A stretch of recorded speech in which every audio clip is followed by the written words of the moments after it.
Peg, you're off to the derby. Tell us a bit about your derby. Tell us a bit about you're covering the derby on your YouTube channel. You're out there. Tell us a bit about your insights. What do you think the derby this weekend? Well, yeah, I'm out there. Luckily, one of the subscribers of my channel, a City season ticket holder in the South Stand, where the atmosphere is.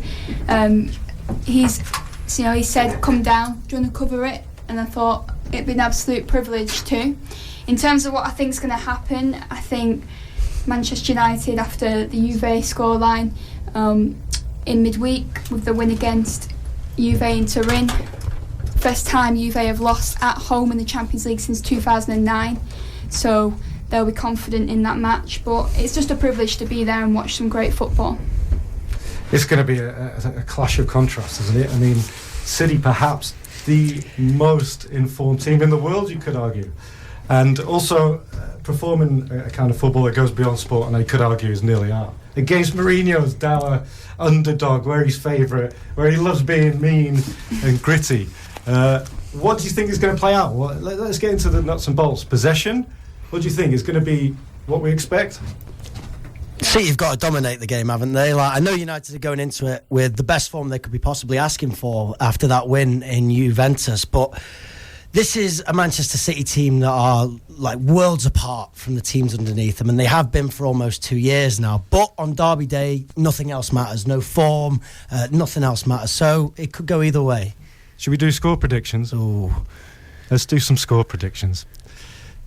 2-2. Oh, it's easy to bet on a draw. It's the coward's way out. It's the coward's way out to bet on a draw. You've got to make a decision and stick to it. That's an optimistic. I think 2-1 City. I'm going to go for United 2-1. Yeah, I agree. United 2-1. They couldn't be going into it at a better time, and I know this Manchester City team is scary, but they have been for a while, and everybody doubted United against City last year, and they doubted them against Juventus. I think that's when they perform best. I think Mourinho, he's got that siege mentality. I think that all the media stuff's really played into his hands this week.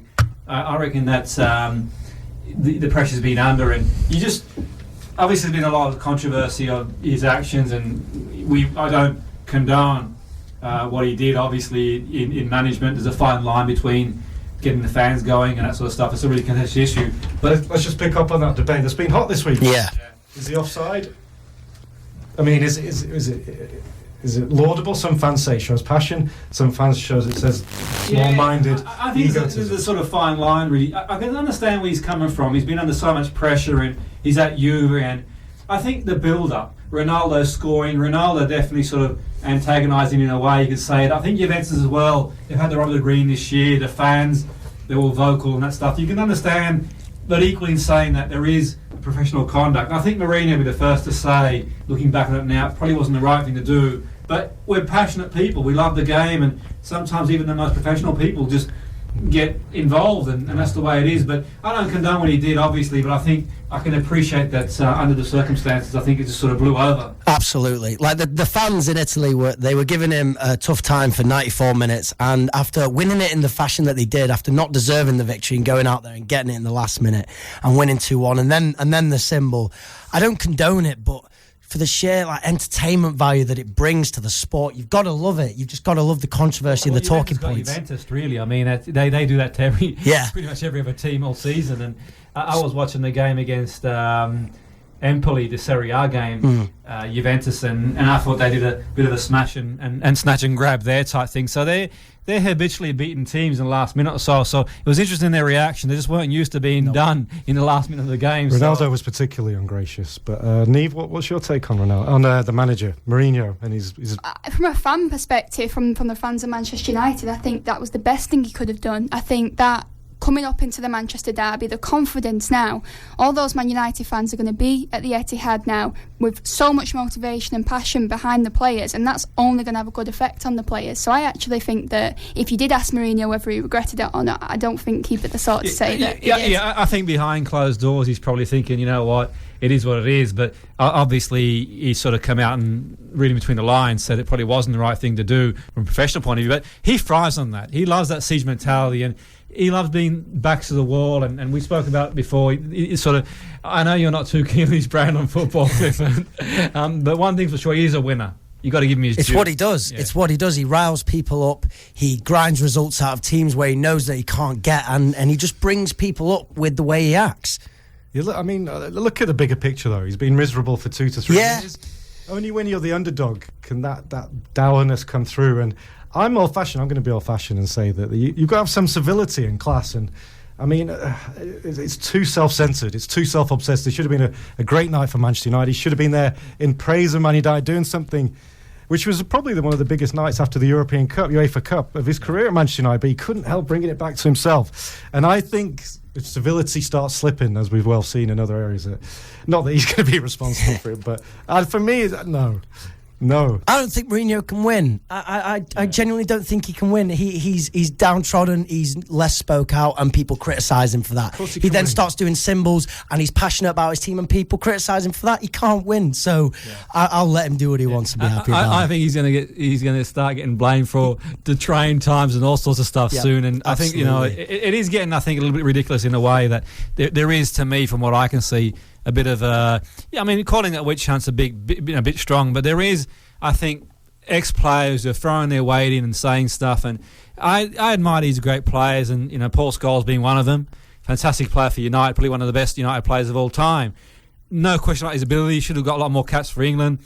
Really, really good person on and off the field, but really, Paul Scholes needs to sort of throw his weight around and sort of comment about Mourinho, and he can't do any wrong for doing right, really. It's absolutely true. And I respect Paul Scholes and I respect Mourinho, but I think Mourinho handled it very well. Let him say what he wants to say. He's the manager right now. Let him do his job. Let him do it his way. Whatever he does, he's going to have people against him. Do you know, when I look into it, for me it looks like one of the most unsettling, public dysfunctional relationship breakdowns. They didn't want to play for him. They literally down tools. Pogba did halfway through last season, but they down tools this season. He'd lost them. But now they got to a point where I've heard it on record as well, that they just got so fed up that their pride kicked in. So it's like a dysfunctional relationship where they're playing for themselves. They still get put in a straitjacket defensively in the first half and lose. And yet they thrive because of Mourinho, not because of him, but despite him. It's a strange affair at the moment, but very compelling. I think it is because of him. I think it is something to do with the way he manages. And I know he's not always the best with people and man management. And he has his 3 seasons and then he leaves. But I think it comes back to the guy can't win. Whatever he does, he's going to get criticised. I don't know. I think, Jim, you're a psychologist. I think whatever Mourinho does. No, I agree. No, whatever he does, his record speaks for itself. I mean, he's a winner. He did speak for himself until a few years ago. He is in trouble. He's got to resurrect himself. To be fair, I mean, with the greatest respect, some of the ex-players, they get on Mourinho's back. But let's cast our minds back. Once Alex Ferguson left, where were United then? And don't forget that after Alex Ferguson broken asunder. And after that, bearing in mind there's been other managers before Mourinho that haven't done a great deal to United standards. Mourinho's come in, he's done everything that's been asked for him to do. He's been especially dour. He started this season with the miserableness from the tour, the summer tour. He did this himself. When you say he has no choice, James, I think he does. He has brought this on himself.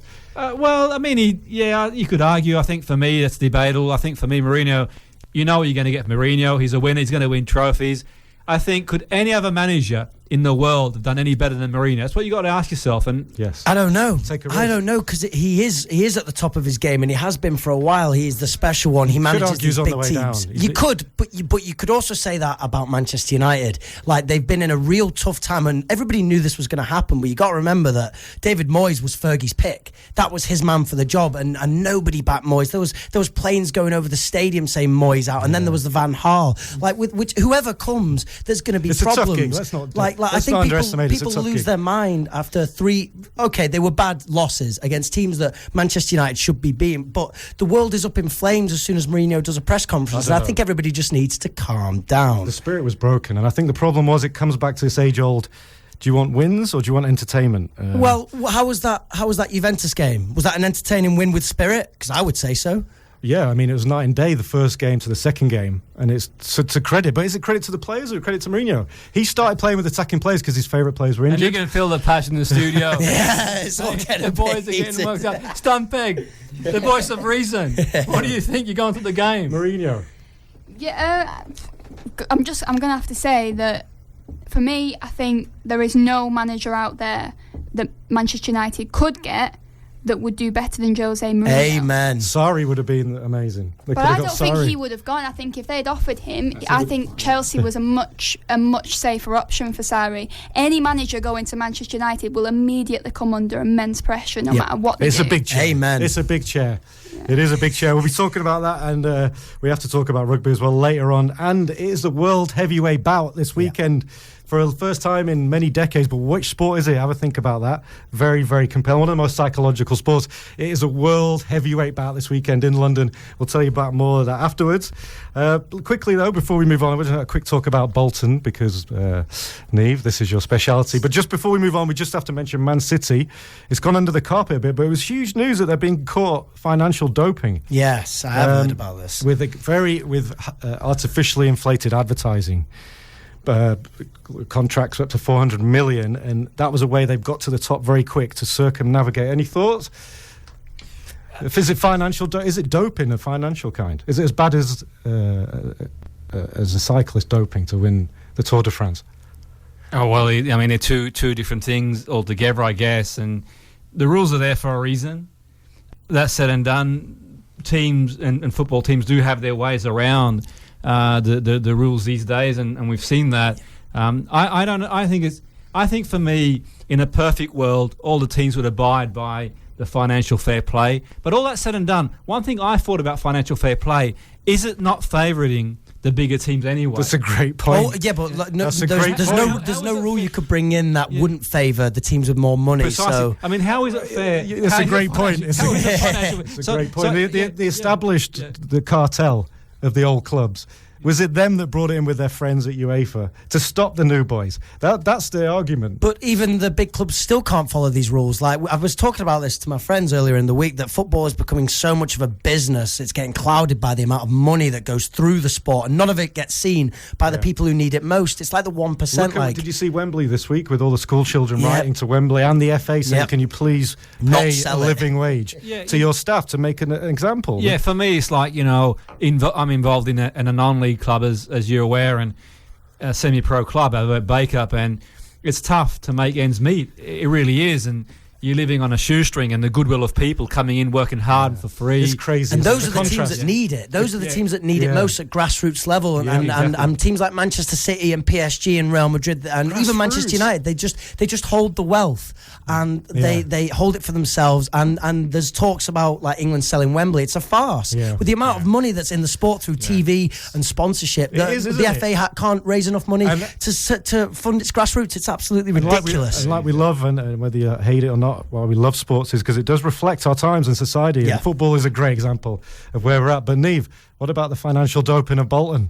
What's been going on there financially? I've not taken a closer look, but I've heard financially it's not so much largesse at the moment. No, I mean, to be fair though, our owners do get a lot of criticism, but in all honesty, it all started with a previous owner, and he took millions from the club and landed us in so much debt, and the owners now at the club have been since battling that. But then the debate is how much of the money that they're generating from fans and from transfers and stuff, we sold Medine for $6 million in January, how much of that is actually going into helping the club, or it's the age-old debate in every club, isn't it? Going straight in the owner's That's back right. pocket? Of course it is. I mean, we can never answer fully truthfully, but we're not idiots. We all know where that money's going. It's not just football. That's just business. That is just business. The people at the top keep getting richer. The wealth parity between the very top, the chairman, the footballers, and the workers is just so vast. It's incredible. It's unsettling, isn't it? And look at it. And also, you're right. That point is a point for any level of club. And you look at Chelsea, Tottenham. Big debate whether have they wealth extracted too much money. Yeah, they've had to borrow more money to finish their stadium. They're so close to a great team, and the fans, although they're seeing great football, they could have a team for the ages, and they're not quite investing the money. And look at the Glazers. I mean, $1 billion's gone out of Manchester United since they joined, in fees, dividends, lawyers, and wages as well. Most of Manchester United's money goes. So all this obviously there's speculation as well, and I don't have any facts and figures to back that up, but point being that football is a business these days. We're well aware of that, and I think for me, it's a spectacle. It's a huge business, and people want to watch the players, and people have been saying the bubble's going to burst, but I don't see it bursting any time soon. I think it's going to get bigger before it bursts. And I think it is a shame, really, when you think about it, that the bigger clubs are getting bigger all the time. And the only way you're going to compete these days, I think, is if you've got a big backer coming in. There's no way a team's going to do...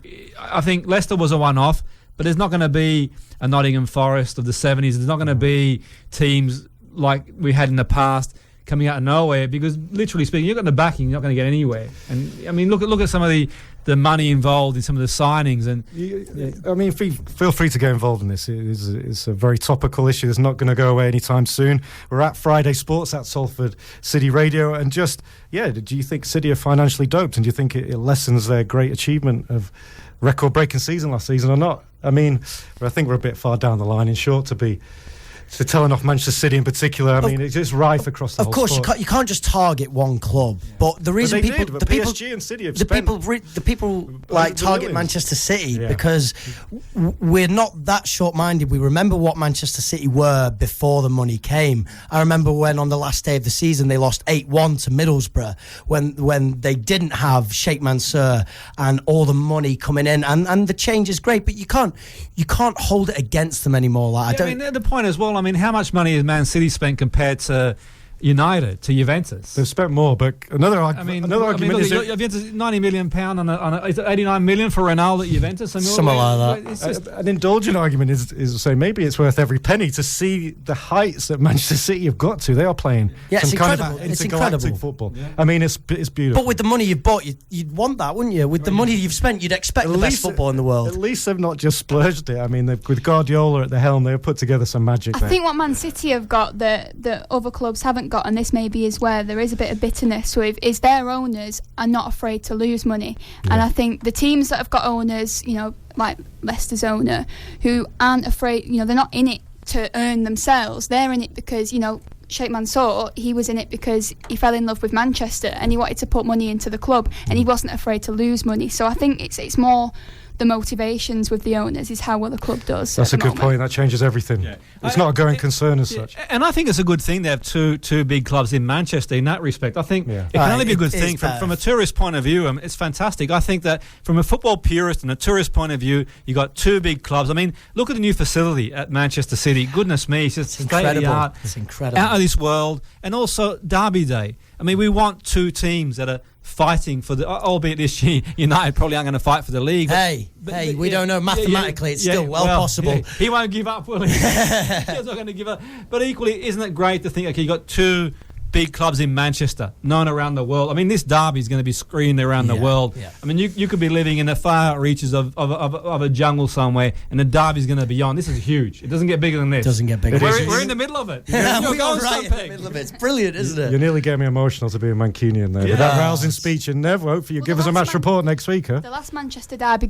broke records, didn't it, with viewing figures? The most watched football match in the world. Not surprised. And it could very well break it bigger. Yeah, I think it might break itself. Especially with the particular marble of sport, the narrative, the backstory to this, building up to this is sumptuous. Yeah, there's so much going on. The football capital of the UK, or even Europe, you could say Manchester. Yeah. I mean, are there two bigger clubs in one city anywhere in Europe or the world at the moment that you can think of? No. That's one for the listeners. One love. Yeah. That's one for the listeners. I mean, the listeners going to drop us an email. Anytime, tweet, you get your live. Get the tweet in, and the weekly sports show, Friday weekly sports show. Tell us on Facebook, is there a city in the world with two bigger football clubs? I don't think there is. And we'll be back after this break with Is Greed Good, also for Salford City Football Club. Are you looking to advertise your business, promote your company or market your project? Well, you can do just that with Salford City Radio. All you have to do is get in contact with us, which couldn't be easier. Email us at info@salfordcityradio.org, call 0161 793 2939, or you can click on the advertising tab at our website at www.salfordcityradio.org. Hi, this is Calvin Harris. This is Katy Perry. Yo, it's Pharrell. Just wanna feel it. And you're listening to my station. This is your city, your station. Nothing ever lasts forever, no. Salford City Radio. I never thought I'd find this feeling. Welcome back, Friday Sports. Get to know it at Friday Sports, Salford City Radio, here to talk about everything and anything sports can come up with in the globe, but especially we love our own parish here of Salford. So, with that, let's go to Salford City Football Club, another team on the make, 3 promotions in 3 years. Also worked up a lot of people in the league they're in now. They're in the Conference Premium, and they're not happy with the amount of money going in. But they've been playing well, they've been bringing a lot of pleasure. What do you think, Nev? I think, in all fairness, it's the only way to succeed. I mean, Fylde have had quite a lot of investment in the last couple of years, and to the point where they set a date where they wanted to be in professional football. And to match that and to do that yourself, you have to put the money in.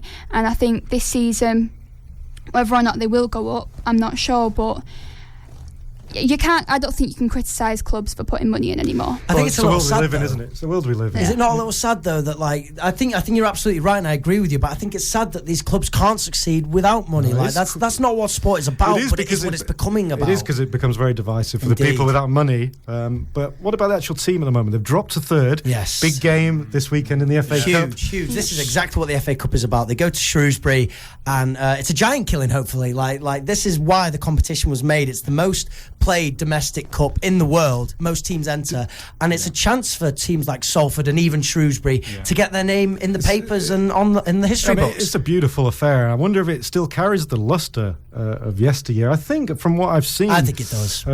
This week in the media around the world on Twitter, that it seems to still carry a bit of magic. The FA Cup's the FA Cup. I think for me, you know, we've all grown up watching the FA Cup. It's for me your first memory, FA Cup memory. Gascoigne. Paul Gascoigne, Tottenham. Yeah, that's the one. Yeah, definitely. What a great introduction.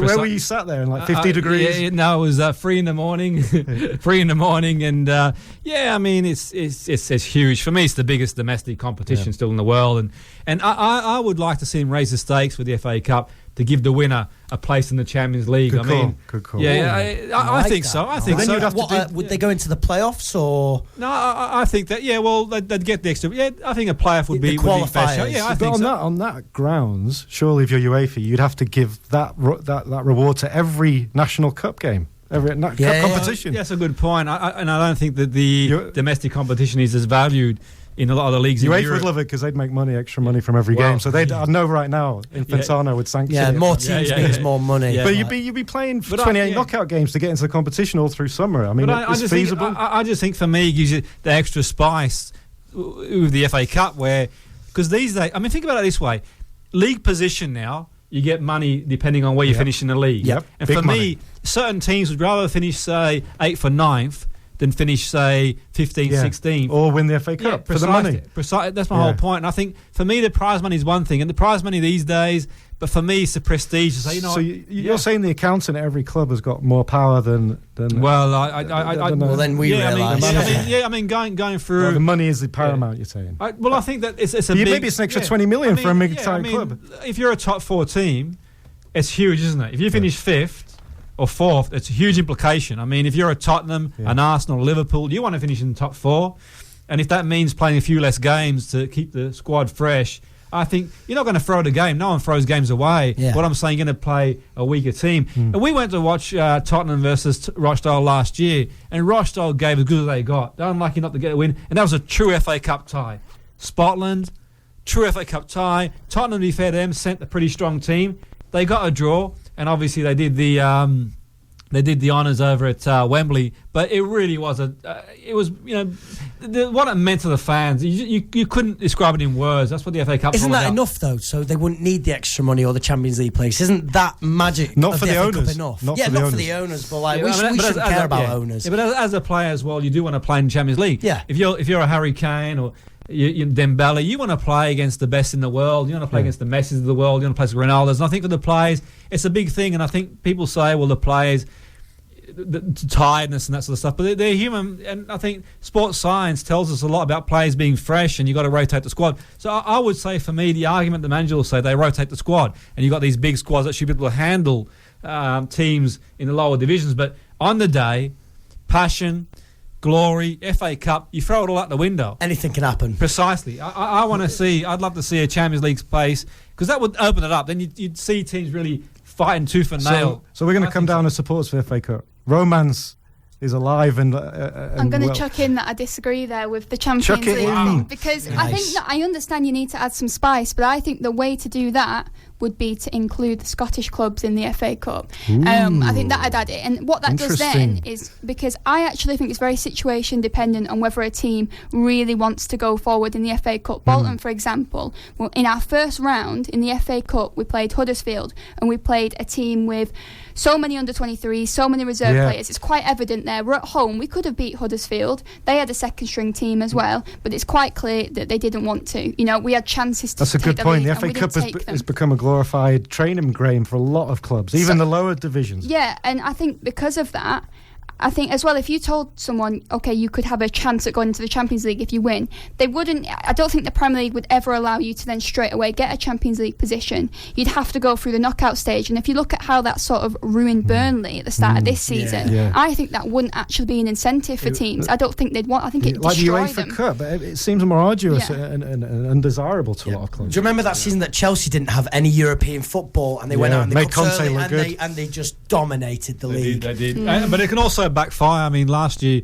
you had Napoli, Sarri's Napoli. I think he put all exactly on one basket, and he went for the league. And you would have thought, okay, they were unlucky not to get it. Yeah, but I still think didn't so. get it. And to not win the league over 90-something points, whatever it was unfortunate. But all that said and done, some of the fans, in hindsight, were saying they should have gone for the UEFA Cup and that sort of stuff. But for me, I think he did the right thing. Go for the league. Give it a good go. The league. I think any so, manager, sure. player would go. I think so for sure. But if I asked you, would you rather win the league or the Champions League? What would you say? Ooh, that's a big call. To be fair, would you not want the Champions League? Would you rather be the King of England or King of Europe? Well, I get your point. Well, but not many teams have that option. No. Real Madrid chose the Champions League, and but the thing successful. Is, but you would have grown up in an era, Clifford, where the Champions League was a Champions League, where you won the league, and you won the league, and that was it. Yeah. I mean, these days, one thing I would debate: you finish fourth, should you really be in the Champions League?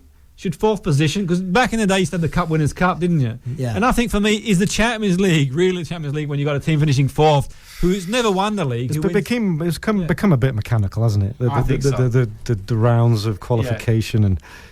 What that's also done as well with the teams, fourth place opening it up, is it's made the Europa League so unimportant to a lot of teams too. I know at the moment Chelsea fans can't wait to just leave the Europa Cup and focus on hopefully getting the title, Premier League, challenging it at least. It's a good question, because I went to the semi-final UEFA Cup and Manchester United at home, and we'd not won for 5 years, and I couldn't really get up for it, whether because the football was atrocious. Well, there was no football to actually diagnose, but it wasn't that exciting. I feel bad now as a fan. I think to be at the top of the level of any sport, especially football, and I don't mean like winning trophies every year, I just mean like competing in the hottest leagues, you need to have an absolutist 100% win every game mentality. I would never be teaching my team to care about other games more than others. Every game is important. Every game is a must win, and I don't agree with like people like maybe like you said earlier, resting players in the FA Cup first round. Like I don't agree with that at all. It's tough, isn't it? So it's again the realities of business butting up against hopes and emotions of what a football club is. On the other hand, you've got the FA Cup is a chance for a lot of youth players to get starting football for a team they may not have started for in the domestic cup, and I like seeing that. But you've got to find the right balance. Have your thoughts, difficult. FA Cup? Is it worth winning? You can. Of course it is. It's the Friday FA Cup. Salford Sports I think Radio. it definitely is, and I believe as well that I think another way for the lower divisions to make it more enticing is to get rid of the Checkatrade Trophy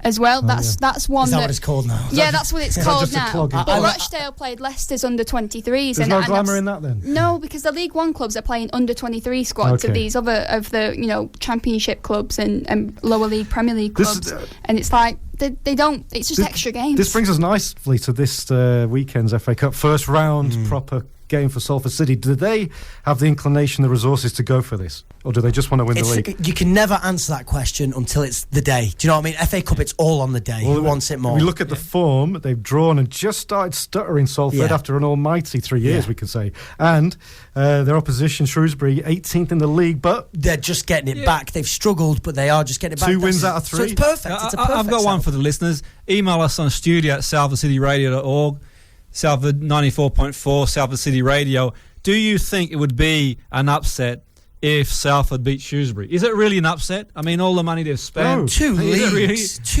above You think them. 2 leagues above? What do you think? Is it an upset? No, you've got to start with the premise. Sorry, go on, Nev. I don't think it's necessarily an upset in the sense that other upsets are. I don't think there's that much of a gap between them in that sense. However, if Salford do beat Shrewsbury, I think that will really establish them as a side. I think that will really show what they've got, and I think that'll help them this season as well. I think that can only help them beating Shrewsbury. Yeah, there's an argument that it bonds the team going into all competitions. It brings the team, gives you more likelihood to win. Yep. Look at United, their mood going into the Sunday post Wednesday. Can change Wednesday. everything, and it's changed everything. With the FA Cup, it all comes down to on the day and who wants it more. That's why these massive giant killings. It's going to be close, and if you're going to the game or you're a big Salford City fan, do get in touch. You can be a correspondent if you want here at Friday Sports at Salford City Radio, or you can be a correspondent for any of your local teams. You could know the best table tennis player here in Salford. We want to know. Get in touch. You're looking at him. Big talk. Later on, I must bring your attention to a discipline you're maybe not familiar with, but it is the biggest competition in the world in this particular sport this weekend in London on Friday. It's not been contested for over 20 years. It's blockbuster. There's millions at stake. There's going to be millions watching online. What is it? Have a guess, Jim. What sport is it? Croquet. Ooh, good guess. James? Polo. Good guess. Good abstract sports, Nev. We're going for the hammers. Knitting. I don't know. Knitting. Is there a governing body for knitting? Sports There should be. Body. We'll have to look into that. You get in touch with that. We're just going to, just before we leave football, big debate this week with Rooney and the England team. Should he play? Does it cheapen the shirt? I don't even think it's a debate, man. I can tell you right now why it's not a debate. It's for charity. It's a friendly against the USA.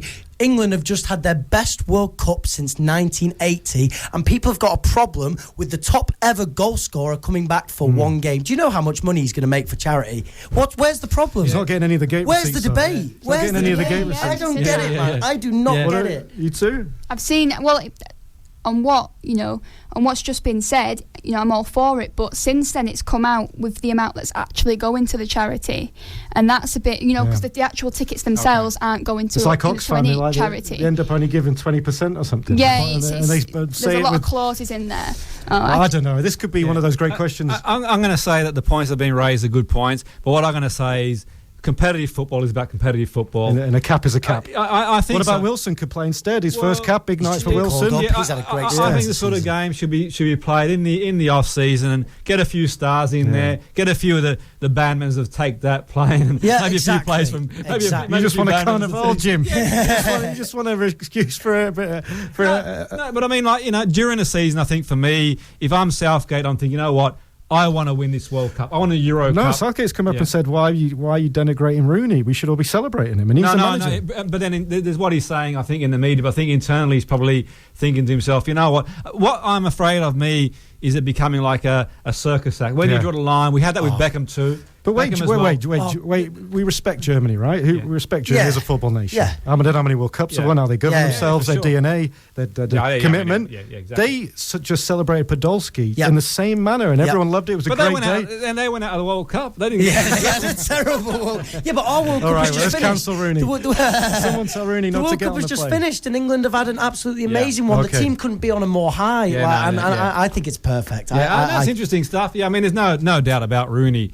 He's been phenomenal for England, and he's been a fantastic player for United, obviously Everton as well. He never did it for England though, but we can't be never did it for England. Not really. He's the top ever goal scorer. He's the top ever goal scorer. What do you people want? He's the top ever goal scorer, and you just but that's great for Rooney. But what about the nation? What did the nation yield from it? I'll tell you what. I'm going to cast your mind back to a game.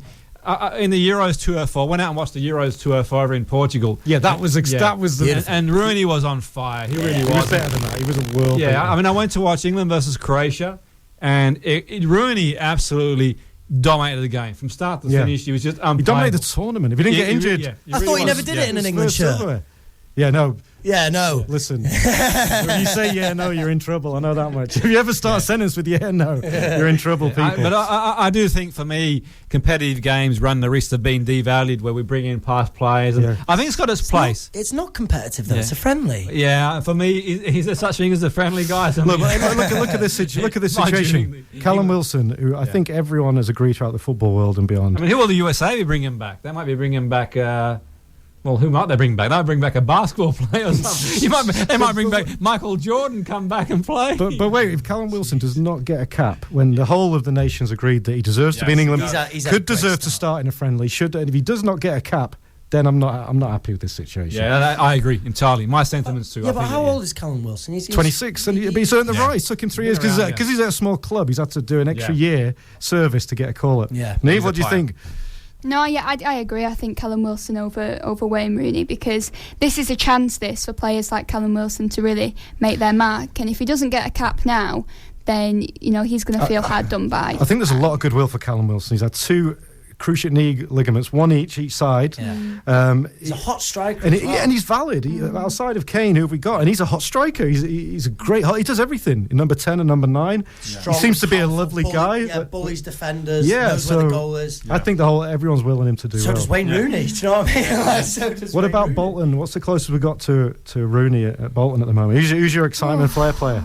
Who gets you up? We've got to Rooney. How long have we got for that? Well, you got that many players. Davis.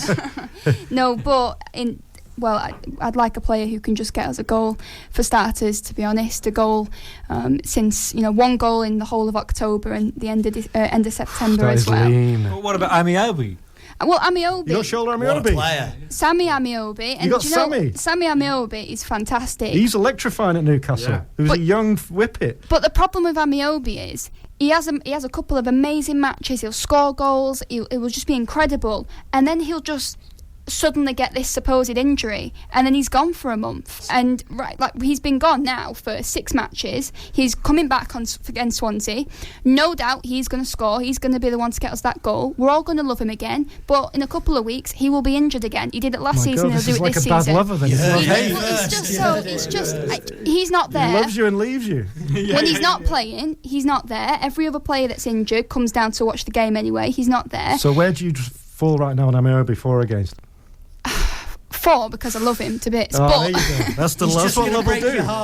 That's what love will do. Break your heart. I liked him at Newcastle. He was a very exciting player. Yeah, him and Obafemi Martins were great. We are debating here, as you can hear, and you get involved anytime you want. At Friday Sports, here is the sound of Salford City Sports and World Sports Adventure soon enough. When we come back, we're going to talk about what was a brutal tackle. I don't know if everyone saw it. Rugby Union against Africa last week. Farrell, he had to finish the game somehow. I don't think we'll get into it a bit later, but that was one of the most brutal finishes to a game I've ever seen. Yeah. We'll be back. Definitely. We'll be back with that. Get involved. Are you looking to advertise your business, promote your company, or market your project? Well, you can do just that with Salford City Radio. All you have to do is get in contact with us, which couldn't be easier. Email us at info@salfordcityradio.org, call 0161 793 2939, or you can click on the advertising tab at our website at www.salfordcityradio.org.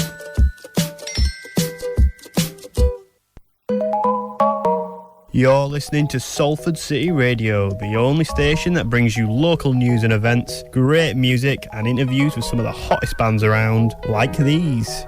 Hi, this is Ed from Editors. Hey, I'm Matt from KG Elfin. Hi, this is Pete Bandit. Hello, this is the Band of Skulls. Hi, this is Frank Tennant. We're We Are Scientists. We're the Hoosiers. This is Half Moon Run. Hello, I'm Van from Catfish and the Bottommen. Hi, my name is Ray Morris. Hey, this is Wildcup. Hello, this is Little Comets. Hey, this is Glass Animal. This is Jaws. So make sure you stay tuned to Salford City Radio, 94.4 FM, your city, your station. There's no place I'd rather be.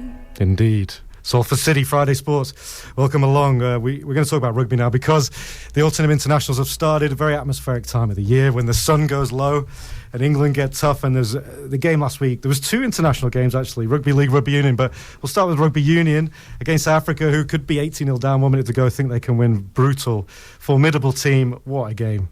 Yeah, fantastic game, and I think credit to England. Hang in there, like Manchester United. I think so. They hung in there. They absorbed the pressure and South Africa didn't take their chances. It's got to be said. They could have been out of sight at the first half. England come out and they stuck to their guns and they showed resilience. That's a performance for me that you want to see. For me, I think you want to see that sort of performance, and it's going to give the side a lot of confidence going into the next games, the huge games against the huge New Zealand and Australia, yeah, for sure. In the World Cup year as well. I think so. Well, next year, the World Cup year. But like you says, they're building up nicely. I think a good win for Jones as well. I think he's been under stick. Yeah.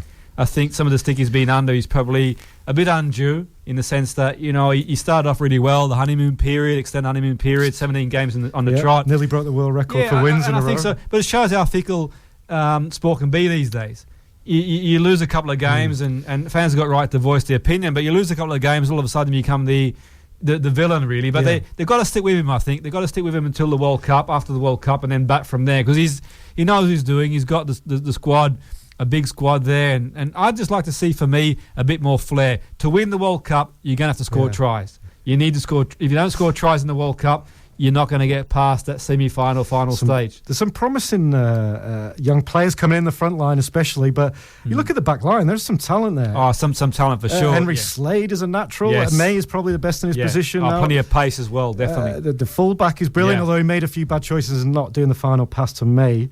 I think so, but it's one of them. Rugby's a game of fine margins, and you got a good kicker there as well, Farrell, and which debatably the penalty, he must have had his heart in his mouth, because that would have given them a kick to win in the last kick of the game. And you probably would have backed South Africa to knock great that over. Number 10 as well. But sometimes you need a bit of luck as well. I think, if you want to call it that, I think it's the right decision in the circumstances. I think it's easy to get sort of people, and I think sometimes some of the pundits, to be fair, the ex-players, they can't be doing right for doing wrong. Some of the team, and I think some of the stick they got, one or two of the pundits, without naming names, I thought was undue, because I think they played well. They absorbed the pressure, and it was a silly performance. I think there was a lovely parallel with Manchester United this week, and you mentioned Jones under pressure. Same with, of course, Mourinho, because your fall from grace is absolute in the modern day age as a manager now.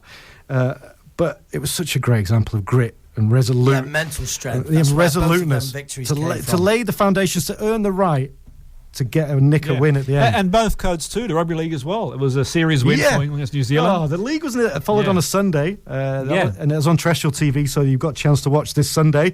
A chance for a whitewash, which is unprecedented, historic of England. Who we'll look at them because they're no, I mean they're a good team. And Wayne Bennett said by all accounts, I read in the paper and interviews he did in the media, Wayne Bennett, the England coach, had said, who's very respectfully one of the best coaches in rugby league of all time. He was saying that he's surprised at the depth England's got. He was saying they've got so much depth.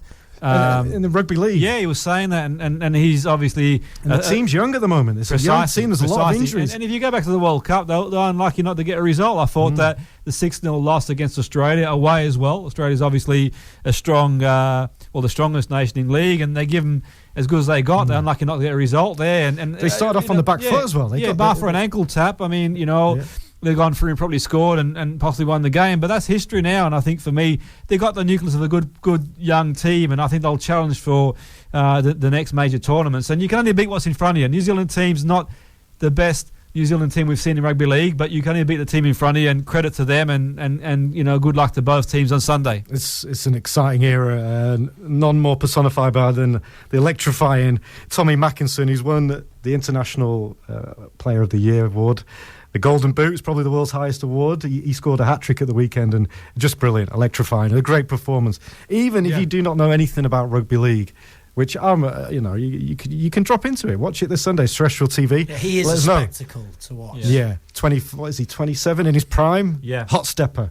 I think he's amongst one of the best athletes in the world. I mean, across codes. I mean, obviously, we talked about a few weeks ago the demands of rugby and rugby league, and for me, cross codes, he's one of the best athletes going in the world at the moment, and pace and power and agility and all rolled into one. And I think that we're seeing one of the most beautiful things about sport is seeing someone in full flight. And that blend of stealth and strength. Incredible. When it looks easy to them, they're just just gliding past poetry in motion. They go beyond their sport. Like we mentioned just off air before as well about you watched the World Gymnastics. Yeah, incredible. Absolutely incredible. What did you see from it? What did you conclude? I watched the women's on the first day and the men's on the next, and it's it looks like such a hard sport because I've never been in gymnastics. Obviously, it's you watch brutal discipline as well. It's such a demanding mental game. Yeah. Like you've got to train and rehearse every day. Like there, people like when you play football. I don't know. When I grew up, I played for a Sunday league team. I'd train on a Tuesday, maybe on a Thursday night, and I'd play on a Sunday. These gymnasts, you can nearly enjoy it. Yeah, these gymnasts have devoted their life to this, and they're only in their physical prime for about 5 years because they're like as soon as it's like a beautiful butterfly, isn't it? They just burn bright, and then although there was a 43-year-old just push close. There's hope for us yet, isn't there? there's a dominant lady in the women's called Simone She had to keep going. I mean, the 43-year-old had to keep going because a kid, I think she came from the Western, was it Ukraine or was it maybe even Russia? Sorry for my ignorance there, if you're listening. But email us in and let us know. Yeah. But she basically couldn't afford. Her kid was a heavily life-threatened disease, so she had to keep going. And now she's 43, and she became third on one of the disciplines. So we love those pioneers. Anyone that bucks a trend on the show. The backstory is what makes some of these sporting great. So I think that the backstory is definitely in that situation. You could make a film about that, couldn't you? You could just about look at the Olympics. It's like a mini. It's like a mini drama. It is. Every single competitor with their 4-year backstory. It's emotional. So well done to you touched on Simone Biles, who did, like we were just touching on, sportsmen that transcend their sports. She had kidney stones. She's been through every kind of personal physical test, and she won again, didn't she? Yes, she won again. She's always top of the ladder. I woke up and I made a brew and I walked through into the room. I stick the telly on and it was just on. I was like, I'll have it on in the background. 3 hours later, it was that I'm compelling. Still gripped to the telly. Like, it was absolutely amazing, a great sport to watch, and you didn't think it would be. And it's an absolutely amazing spectator sport. No, it is definitely. And another sport England's doing well at the moment, the cricket as well. Unbelievable. Unbelievable. I tell you, unbelievable. Yeah, it is tough to win away. It's a good time to be an England fan in any sport, really. Lewis Hamilton. Exactly. This is nice. Yeah, it's a way to go. England are doing well. The Lionesses have got a good 3-0 win against Austria last night, going towards the World Cup. But cricket. Yeah, I mean, let's talk a bit. Let's take a minute about cricket. I think it's hard to win anywhere away these days. I think away from home, it's been proven it's tough to win away, and I think England had a good home series against India. It was closer than it suggested. I think that India played really well in parts, the home series, but they did well, and it's quite an emotional series, I think, for England, because you got Cook. He's sort of hung up the boots now, and it's like a transitional era, really. And I think for me, it's good to see the team playing. And there's parallels in the rugby league, young team. Yeah, it's a young old guard team. have fallen away. It's a young team. That's constant in sport. It's always the passing the baton. But when you get a tipping point, a critical mass of young, good players, it's in any team. Sri Lanka's a tough place to go. And, I think that they're doing really well out there. And the Root dynasty was in trouble. And not went away for 2 years. Had a soft belly. They said the problems off the pitch as well that were well documented too. And I think all these sort of things make life difficult. But I think they've settled now. But they blitzed. They didn't just win. It was explosive. Precisely. But I think that it's still early days, and there's a long way to go yet. And I think for me, sort of feet on the ground job, and they got a good management staff, good coach there. And I think for me, the feet will be on the ground, and they'll be looking to build. And I think for me, the big one for me, away from Test cricket, can England win the World Cup in cricket? That's the big one. That's the one that twice they've made the final. They probably should have won both times, but they're unlucky not to make the final as well. They always find the way to throw it away. A bit like the football team to a point. Actually, you say that is probably a very typical the characteristic of many of England's They find teams. a way to lose. Bottle jobs. Bottle jobs and some. It's a tough one. I think for me, I think for me sometimes just it is what it is, and you just don't get over the line. But this is a good one-day cricket team too England's got. And I think they're going to go into the World Cup as firm favourites if they keep the form. Well, there's a lot of young players stepped up for on their debuts.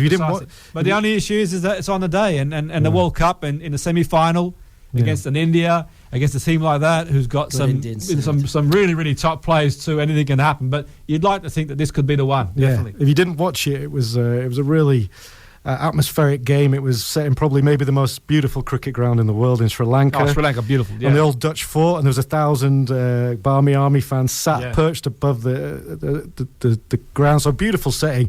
First win in 2 years away for Joe Root, and it was won on spin. Moeen Ali claiming heroic 8 wickets for 137. I'm a big fan. I'm a big fan of Ali. I think he's a fantastic cricketer, ball and bat. He seems to be hero or useless. And he comes to the fore all the time. I mean, I think he comes to the fore. I think he got a bit of stick in the Ashes unduly. I think the whole of the England team underperformed there. There's death or glory for him. Well, it I think seems. so. There's no middle ground. I think so, but he is one thing for sure. He's a talented cricketer. He really is. I think he's one of the most talented cricketers. Ball and bat combined. There he's out there. Yeah, he is. And he's come good for England on a number of occasions. I really do. I think he's sort of been there with bat, with ball, and it's a great. Hopefully, he goes on to do a great series for him. From what I can discern with Ali is that if he can be given free rein to express himself. Yeah.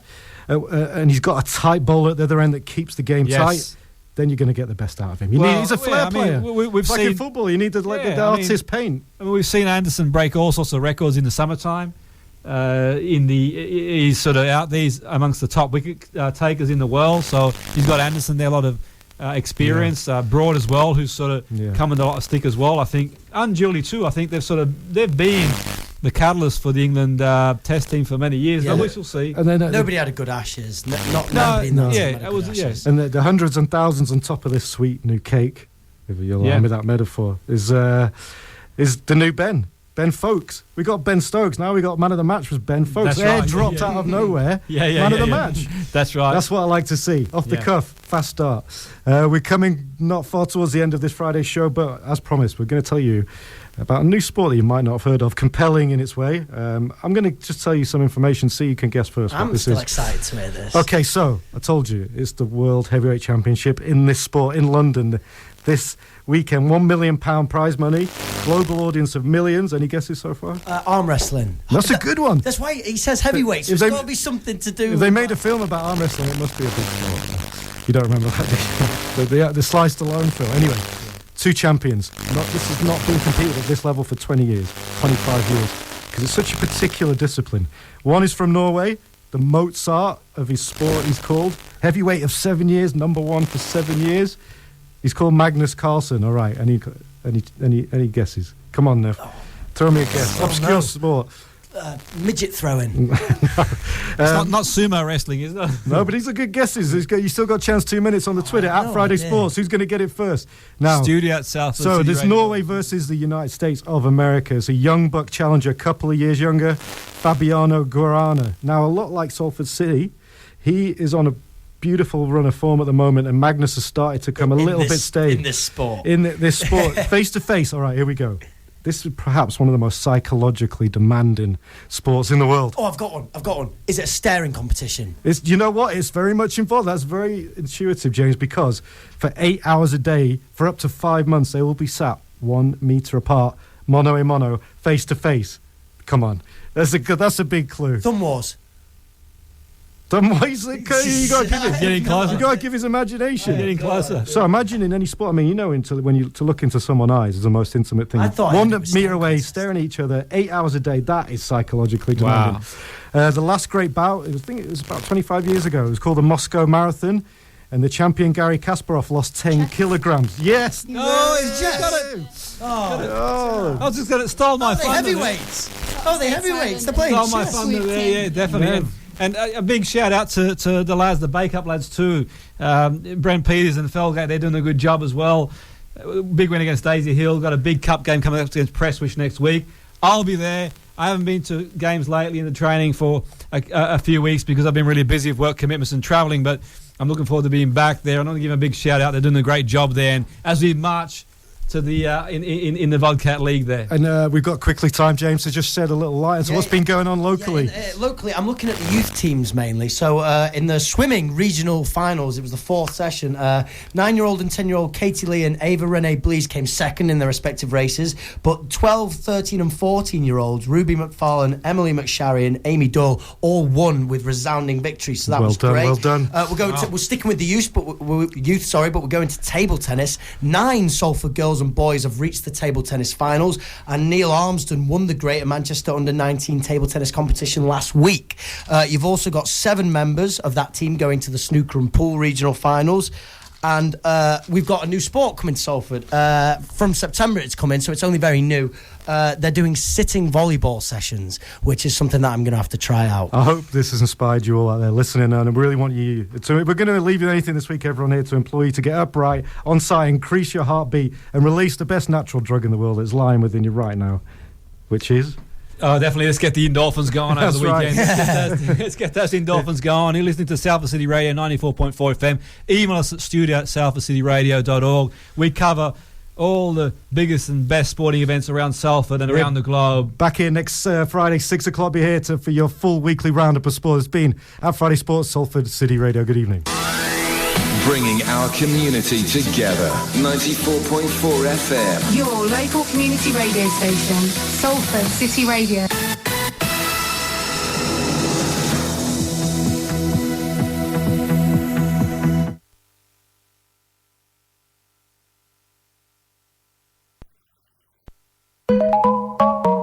You're listening to Salford City Radio, the only station that brings you local news and events, great music and interviews with some of the hottest bands around, like these.